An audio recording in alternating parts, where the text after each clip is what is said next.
Welcome to Nagercoil aromas. நம்ம சேனலில் இன்றைக்கி நாகர்கோயில் ஸ்பெஷல் சூர மீன் அவியல் எப்படி பண்ணுறதுன்னு தான் பார்க்க போகிறோம்.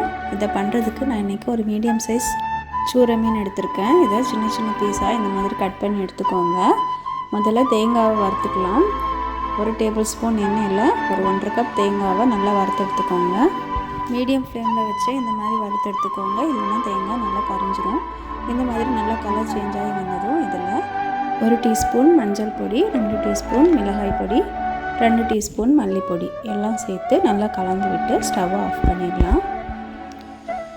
இப்போது இதை நல்லா ஆற வச்சு மிக்ஸி ஜாரில் சேஞ்ச் பண்ணி அது கூட 1 டீஸ்பூன் பெருஞ்சீரகம் சேர்த்து இந்த மாதிரி பல்ஸ் மோடில் கொஞ்சம் குறைன்னு அரைச்சி எடுத்துக்கோங்க. இப்போது ஸ்டவ் ஆன் பண்ணி பேனில் 1 டேபிள் ஸ்பூன் எண்ணெய் சேர்த்து 10லேருந்து 15 சின்ன வெங்காயம் இந்த மாதிரி ரொம்ப சின்னதாக இல்லாமல் மீடியம் சைஸில் கட் பண்ணி சேர்த்துக்கோங்க. அது கூடவே ஒரு கொத்து கருவேப்பிலை, 2 பச்சை மிளகாய்,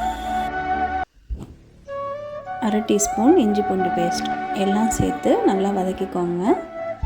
அப்புறமா ஒரு தக்காளி இந்த மாதிரி சின்ன சின்னதாக கட் பண்ணி சேர்த்து எல்லாம் சேர்த்து நல்லா வதக்கிக்கலாம். தேவையான அளவு உப்பு சேர்த்துக்கோங்க. வெங்காயம் தக்காளி நல்லா வதங்கினதுக்கப்புறமா நம்ம அரைச்சி வச்சுருக்கிற மசாலாவும் இதில் சேர்த்துக்கோங்க. 1 கப் புளி தண்ணி சேர்த்து தேவையான அளவு தண்ணியும் சேர்த்துக்கோங்க. இதில் இப்போது இதை நல்லா கொதிக்க வைக்கலாம். கொஞ்சம் கொதித்து வந்ததும் நம்ம கட் பண்ணி வச்சுருக்கிற மீனை இதில் சேர்த்துக்கோங்க. எல்லாம் சேர்த்து நல்லா கொதிக்க வைக்கலாம். மீடியம் ஃப்ளேமில் வச்சு ஒரு 10லேருந்து 15 நிமிஷம் நல்லா கொதிக்க வைங்க.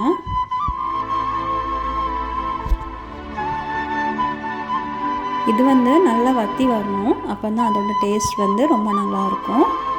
இந்த மாதிரி எண்ணெய்லாம் பிரிஞ்சு நல்லா வற்றி வந்ததும் நம்ம ஸ்டவ்வை ஆஃப் பண்ணிடலாம். அவ்வளோதான், நமக்கு ரொம்பவே டேஸ்டியான சூர மீன் அவியல் ரெடி. இந்த வீடியோ உங்களுக்கு பிடிச்சிருந்துச்சுன்னா இந்த வீடியோக்கு ஒரு லைக் பண்ணி நம்ம சேனலை மறக்காமல் சப்ஸ்கிரைப் பண்ணிவிடுங்க. தேங்க்யூ.